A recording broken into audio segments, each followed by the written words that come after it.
Hello, I'm Sebastian. Welcome to Nine Nar Trees podcast. Today, I will summarize and review the book.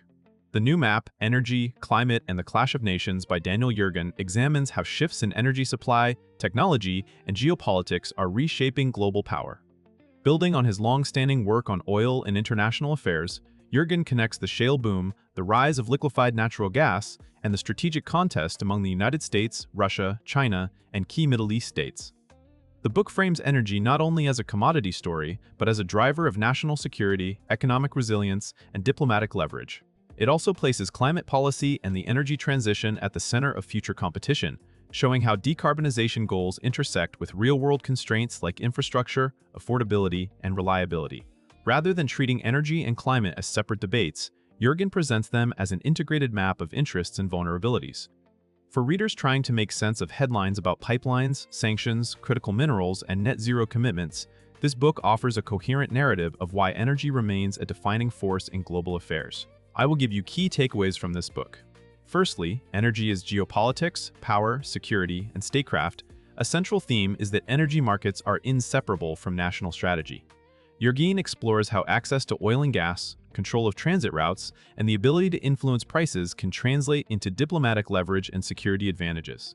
Energy security appears not only as protecting supply, but also as managing vulnerability to disruption, whether from conflict, sanctions, cyberattacks, or domestic instability. The book highlights how states think in terms of chokepoints, spare capacity, storage, and alliances, and why energy decisions often override purely economic logic. It also clarifies why producers and consumers interpret the same market events differently.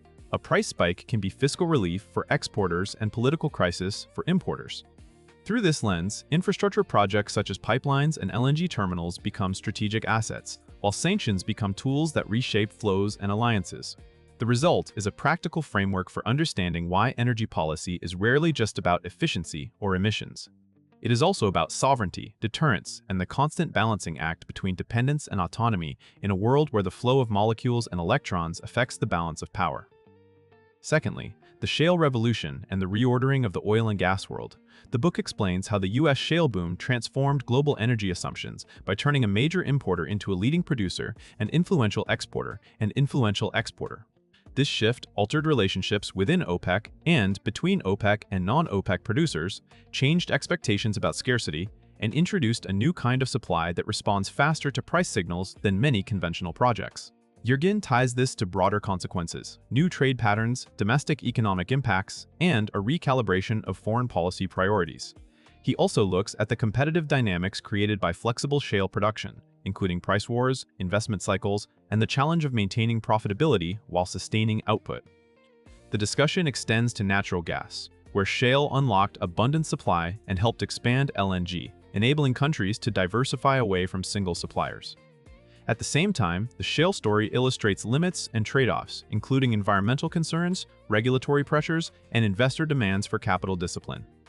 Overall, the shale revolution is presented as a structural change that reshaped market power, diluted some traditional producer leverage, and complicated the geopolitics of energy by adding a powerful new swing source to the system.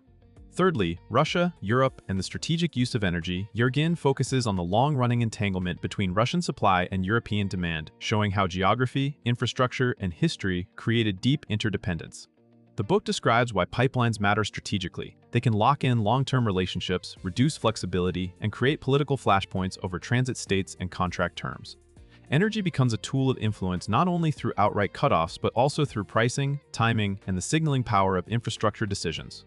Europe's pursuit of market liberalization, diversification, and climate goals intersects with immediate needs for affordable and reliable supply, producing persistent tension between policy ambition and system realities. Yergin also explores how LNG, storage, and interconnectors can reduce vulnerability, while sanctions and diplomatic pressure can reshape investment and trade flows.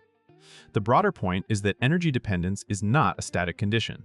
It is continually renegotiated through infrastructure build-out, regulatory choices, and security events. By tracing the logic on both sides, the book helps readers understand why European energy debates often double as geopolitical debates, and why shifts in supply sources can have consequences that reach far beyond utility bills.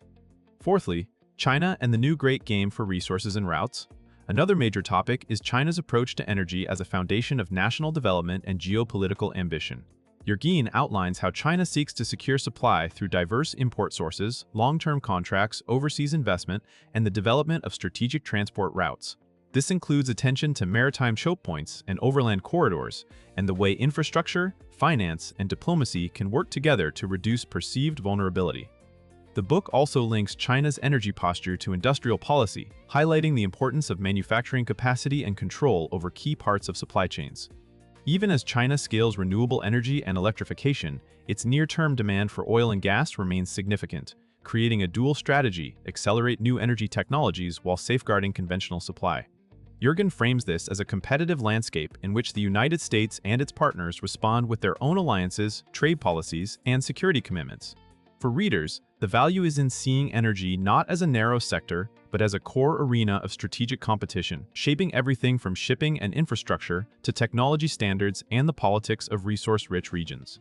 Lastly, climate, the energy transition, and the reality of trade-offs.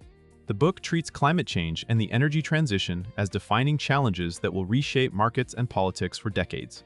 Yergin examines how net zero commitments, carbon policy, and technological innovation are changing investment signals and public expectations.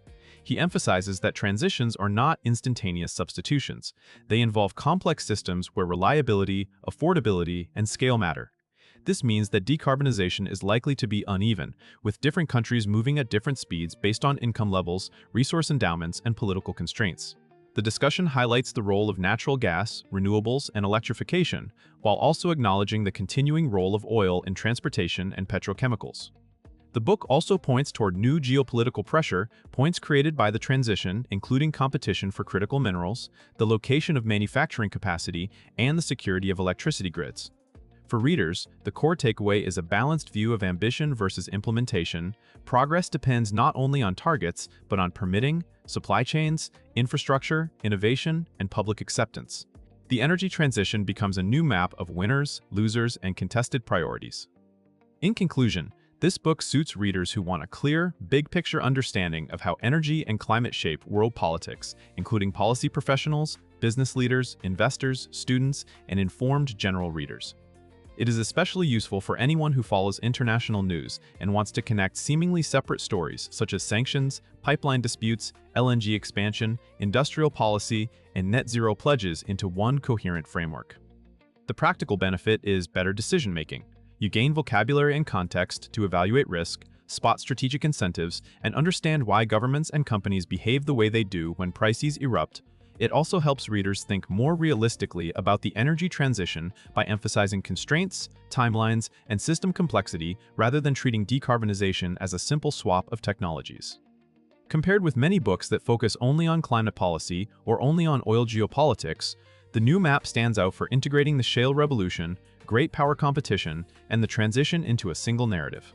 Its value is the way it translates technical and political complexity into an accessible map of interests and consequences, making it a worthwhile purchase for readers seeking durable context beyond daily headlines. If you would like to support Daniel Yergin, you can buy the book through the Amazon link I've provided in the podcast description. After reading the book, please let me know what you think and share your thoughts. See you around.